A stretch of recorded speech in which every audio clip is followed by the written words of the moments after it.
সন্ত্রাসী ইসরায়েল বাহিনী কর্তৃক নৃশংস গণহত্যা এবং শরণার্থীকে হামলার প্রতিবাদে আজকের এই বিক্ষোভ বিক্রির উত্তর সমাবেশের সংগ্রামী সভাপতি বাংলাদেশ জামায়াত ইসলামী ঢাকা মহানগরী দক্ষিণের সংগ্রামী আমির কেন্দ্রীয় নির্বাহী পরিষদের অন্যতম সদস্য জনতা জনাব নুরুল ইসলাম বুলবুল উপস্থিত আছেন বাংলাদেশ জামায়াত ইসলামী কেন্দ্রীয় কর্ম পরিষদের অন্যতম সদস্য বিশিষ্ট ইসলামী চিন্তাবিদ ডক্টর ফজলুর রহমান মাদানী উপস্থিত আছেন বাংলাদেশ জামায়াত ইসলামী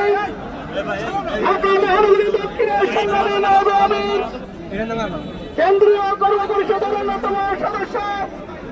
জনাব ডক্টর আলাউদ্দিন শাহ জামায়াত ইসলামী ঢাকা মহানগরী দক্ষিণের সম্মানিত নেতৃবৃন্দ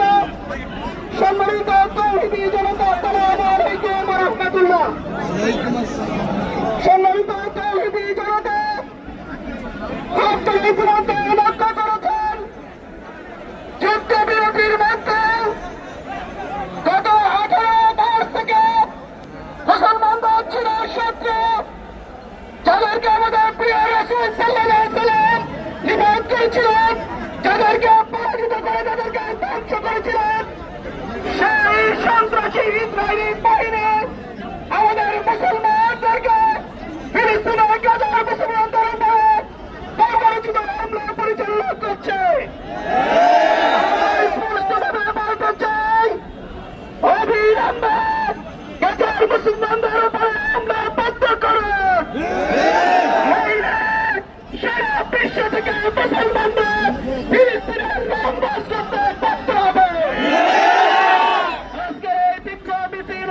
পূর্ব সমাবেশে এই পর্যায়ে সংক্ষিপ্তভাবে কথা বলার জন্য বিনীত অনুরোধ করছি কেন্দ্রীয় মজলিসের অন্যতম সদস্য ঢাকা মহানগরী দক্ষিণের সংগ্রামী সহকারী সেক্রেটারি জনাব শামসুর রহমান।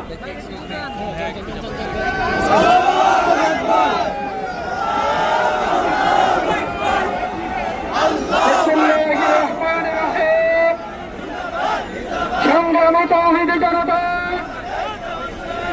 মানবতার দুশমন ইসলামের চরম শত্রু, এই মানবতা